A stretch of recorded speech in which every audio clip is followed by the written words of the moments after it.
Hey guys, this is GamerCal. Welcome back to Touhou, the Genius of Savros. Last time we spent an awful long time going on the left-hand path and taking giant steps towards a golden key at the very base of the area.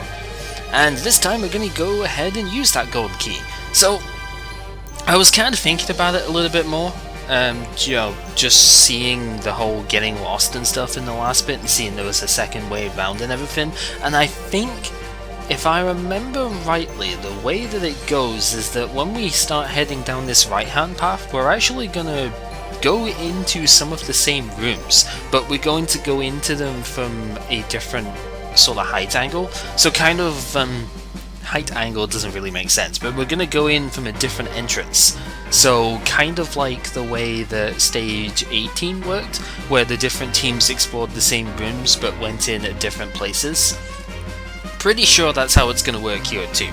So those chests and stuff that we couldn't get are going to be picked up later on, which essentially means all we need to do right now is focus on using this key and getting ourselves properly set up. So, we very briefly went into this room before, and I explained loosely how it works, but essentially here's the deal. We have a switch that will make a light path, and that light path disappears as soon as you use it. So we need to use this to navigate to the other side of the area, and we do have a new enemy in here. So this is the enemy I was thinking about before, when the Spartan mimic giant thing showed up. This is also an Earth Weak monster, so we do have a nice thing to work with there, although we have the conflict between Earth and Thunder, because we have this Garbangle thing is weak against Thunder, and we really need to take that out first. So, yep, let's go ahead and take that out first. I'm pretty sure resistance is always nice because you can try and res buff against 1,000,000 volts. So there's that, there's Void Slice, not really going to do too much this time. 2 hits on it, pretty solid.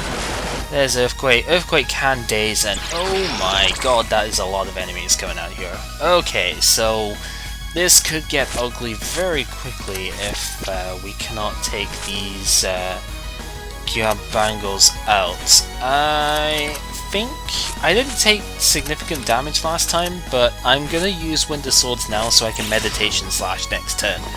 Because that's kind of the problem here with Yomu, is that she goes too fast for the buff to work. So yeah, I need to kind of wait for that. There's the damage net. Thankfully, again, we are using poison shields, so it isn't going to affect us too badly. And Smite doesn't do anything here either, so there we go. Good stuff. Meditation Slash can come out now, and we can start wrecking some face here. I think the Garbangles are actually going to die to Meditation Slash, so I'm just going to go ahead and work on that assumption. And well, land is kind of heavily in electric favor at the moment, but that's okay because we're just going to run with what we have here and hack these guys to pieces. They do both die to that, which is good. I was confident in it because of the Slayer effect, so. And then our Earthquake is slightly stronger. Thankfully, with this guy being an actual giant, I do have Slayer with Yomu here, so this won't take too much more to deal with. I guess I'll Earthquake just in case, but we should basically be done with this fight now. And it's a Slayer crit too, so that is very powerful. There we go. Just taking out all the enemies. I did get a couple of level ups whilst I was re-exploring the lower half of this route. Satori and Patchouli both gained a level. Patchouli didn't learn any new skills, so yeah, there was that. Anyway, now that we know the general way this place works, let's go ahead and make some progress towards actually clearing. Although I think I'm gonna have to maybe not have to do a fight here. Okay, that's pretty cool. So there's a chest up here, which was what I wanted to get some iron. I don't think maybe I can dodge this one. Nice, because for once the pathway actually didn't stop us there. You can go back to the start if you use this path. I don't see the point of doing that at the moment, except to get the chest down the bottom. So I guess we can get the chest down the bottom. You can also get fairies stuck if you leave them in the middle of the pathway, so that's kind of fun. There's so many enemy sprites down here, but it's okay because, yeah, we'll go down this way, and oh, maybe this isn't going where I thought it was. I think that switch does actually go down, but you can clear the room if you just go there, so that's kind of neat. And there's some fairies there to deal with as well. It's a very non-linear room. You can go around this in lots of different ways, which I find pretty interesting. And nope, it decided to run. Okay, so we have to deal with this fight anyway. That's okay, I'm not overly worried about that. I think I do want to take care of the Phoenix first, so we will use our water attacks to deal with it before anything else goes on here. I almost feel kind of bad about using Alice in these stages because, you know, Alice is not necessary for stages. Even this stage, I remember doing this without Alice the first time, and I do feel slightly bad for using her here, but at the same time, these stages are really, really hard, and I don't want to grind like I did last time for coming into here, so, yeah, last time I ended up with, like, level 60 plus solo characters here, and I don't want to do that again, because I know that it's possible to do this stuff without having to resort to that, and as a result, that's how I want to play it. So, because of that fact, I am putting myself at a bit more of a disadvantage than what I would have been otherwise, and therefore, basically need to take... Oh, wow, nice. I forget... They have low health. I need to take other advantages, really, and if you're not going to overlevel, then basically Alice becomes extremely important for dealing with stuff. So we're gonna have to do this fight to get this box as well. There's no way... That's okay. I do want to kill Dante's for what is it called? It's a World Olympics flyer they have, so it's actually a slash resistant gear. And I really do want that gear. It's a very, very nice piece of equipment. 75% slash resistance, extremely good. You do want to have that as an option, so that is what we want to kill them for, and that is what we shall kill them for, because we can. Looking at MP-wise, I think this is a good time to start using butterflies. I have 10 of them, so I can recover, you know, lots of MP here, which is the main idea. And we shall have buff physical attack here. Honestly, Yomi does a lot of damage as is, so maybe what I could put on Sunlight so that she tries to go ahead of Yomi would be to try putting, what's it called, the skull hairpin on her, so that I can increase her speed to beyond Yomi levels. In theory. I don't know if that would actually work, but we could take a look and see, that's weird. Notice this, if I hit the plant, then I only hit that and Dante. If I hit the Skull Rider, I only hit that and Dante. But if I hit this guy, you can see that the plant is going red as well, so I actually hit everything if I hit Dante, but I don't hit everything if I hit the pumpkin or the Skull Rider. That is a bit bizarre. Okay, it's 1 MP difference, it's not going to matter too much, and yeah, we're done here. So there you go. It's a bit of a weird circumstance when you think about it. That's just the way targeting works though. Like, if your move hits a small area, sometimes you have to mess around with it a bit in order to get the optimal area. So we get Bracelet of Reflection. Do I actually have one of those on Alice right now? No. She has defensive stuff instead. But yeah, 30 magic defense, not too bad. And then obviously getting around again, you go this way. So that is good. And I think that's the only room here? Yes. So we have a key that we have used, we get ourselves an Adamantite Shard. Okay, so the Adamantite Shard is just kind of there. Okay, I think the Auric Arkham Shard is for the other side of this, so that's good.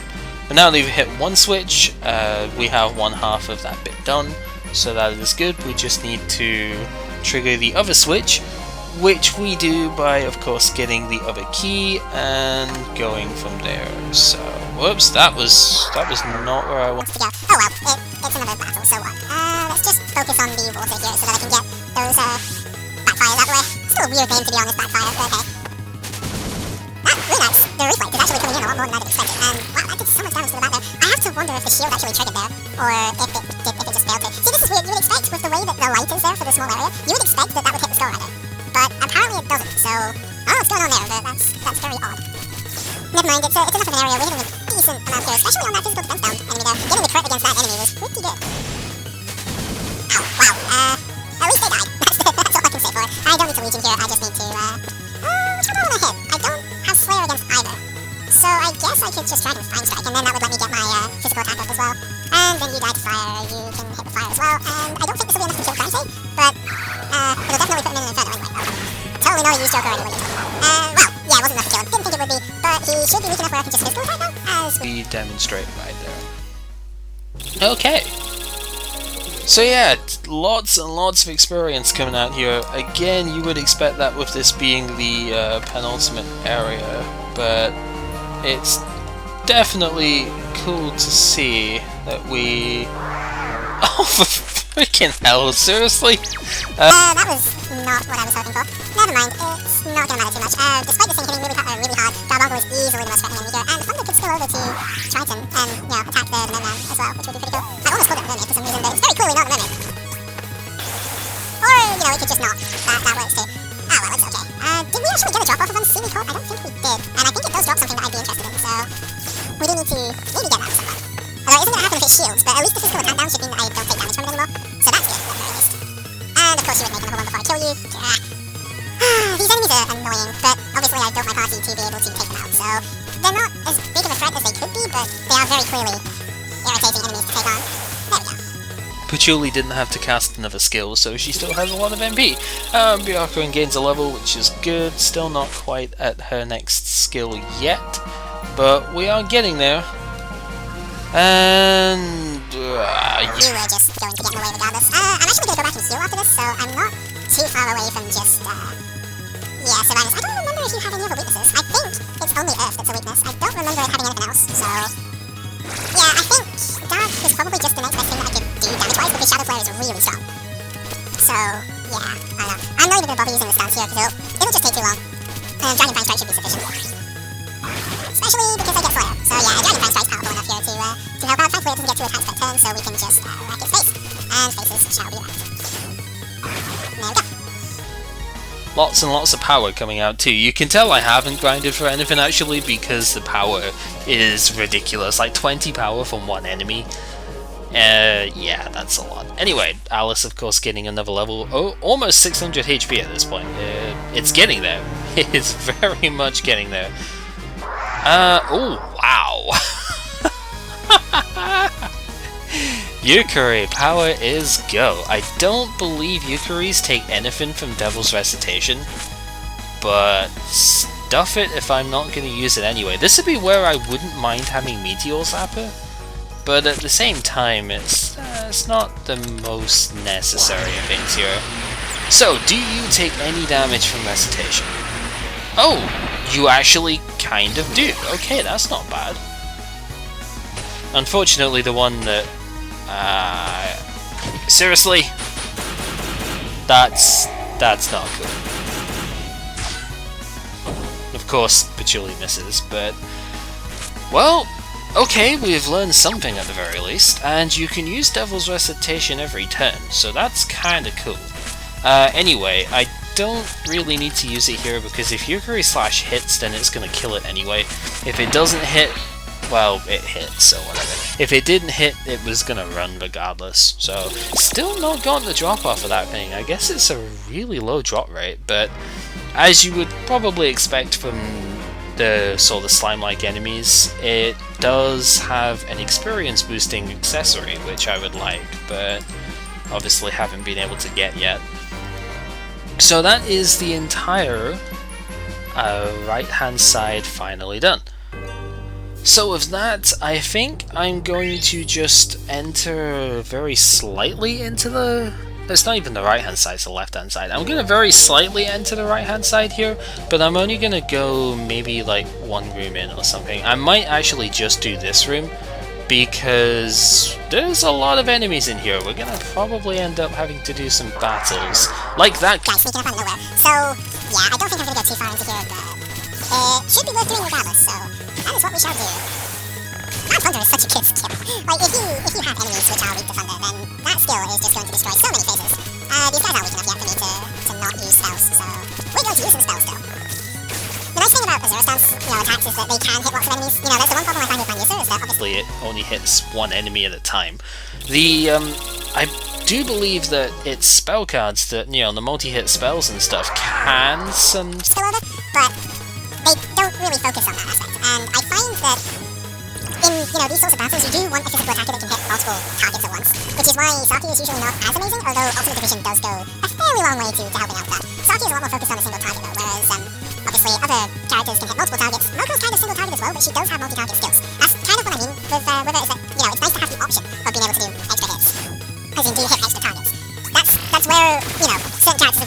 actually does have multi-hit moves as well, but they take up bombs, and you're most likely going to be using those bombs on other options. So, yeah, I just have never really liked the traits that Aya has in terms of attacking. She just doesn't really do that much damage, and it's a shame because you don't really want the character to be useless, but at the same time, she just doesn't have that much potential when it comes to battle stuff. I used to think the same about the Tori, actually, but, you know, her elemental stuff is incredibly strong, as we've seen several times so far, and yeah, there's just a lot of stuff going for it. Wow, I did not end up taking too much time in this room, but I still think this is going to be where we end stuff so that I don't end up taking far too much time in the next room.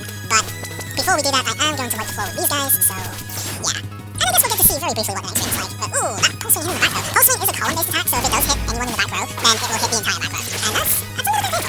Ooh, that Kompaku slash though may just, Kompaku flash even, may just win this fight right here. That would be cool. I would like that. Oh, ouch! Kompaku slash going before Marionette. That is crazy power. Also, yeah, we do get an accessory, which is nice. So, not a bad final fight for you now. Your Shadow Flare doing its job as well, which is good. And you have a lot of HP left still, so I guess I do need to Shadow Flare. Well, okay then, if that's how we're going to play, that is how we shall play. So this is going to be enough after it gets its move off, because speed is bullshit sometimes. It just randomly decided to go ahead or behind. And, oh, just missing a level with Yomi, but, ha ha ha, finally, I was waiting for this to show up. Oh, this is a good item to have. And we got, it's not even an item, it's a skill. This is an amazing skill to have around. Sorcerer Reigns is a last spell, so that is something to watch, but you will see right now how good this skill is. So yeah, it takes 2 bombs, which is annoying, but it revives any of your allies who have fallen in battle, and it cures permanent status whilst it's at it. That is ridiculous. It also has the same cooldown as the revive that we currently have, which means it will have no cooldown when you use it that way. I think it also provides a very minor heal as well. So, you know, like 50 HP or something. It's a very small heal, but that very small heal can sometimes save you when you're recovering other stuff as well. This is a crazy skill. Absolutely ridiculously good, and obviously we are going to have that around because taking 2 bombs to revive up to 4 characters and cure the permanent status on the other characters is great. Would have been very helpful to have had something like that around when I was getting petrified every freaking turn, but you know, Sanai wasn't even in that party, so whatever. So, I messed up. I'm still checking just in case Cody Captain Shard is around that bit, so hey, that totally wasn't the last battle in the previous fight, so whatever. Also, I didn't mention the dexterity rings, like bonus stuff there, but it's dexterity plus 10, so it's okay, it's not a bad option to have around, but I probably won't be using it too much. Man, that magic reflex, killing it again. Also, I think Sanai got the raw end of the deal there. I should really move Sanai to where Yomi is, because Yomi is better at defending, right? So, I ought to put her in the spot where, shield stuff disappearing is less likely to affect her. But that would be intelligent, right? That's far too smart for someone like me. Anyway, let's see how many of those kills. 3 out of 4, not bad. Unfortunately, that means I should have been using lightning attacks this turn, but yeah, because obviously our man is very resistant to water. Not immune to it, however, which is kind of weird. Also really weird is the fact that he's basically got legs. I don't know how I feel about that. Anyway, we shouldn't be too far away from just winning this fight. That's why I'm not too fussed about altering this one, because even if it does, it seems like it's still got quite a lot of HP, but whatever, we don't need to worry about using more MP here. Plus it gives Sanai, and to an extent Patchouli, the chance to recover some MP too, so... yeah. Anyway, this battle's just about over, so I'm going to sign out here. This has been Gamer Cow playing Touhou, the Genius of Sapphirus, and next time we go ahead and take on the right-hand path and see what is in this door. Hi, fairy.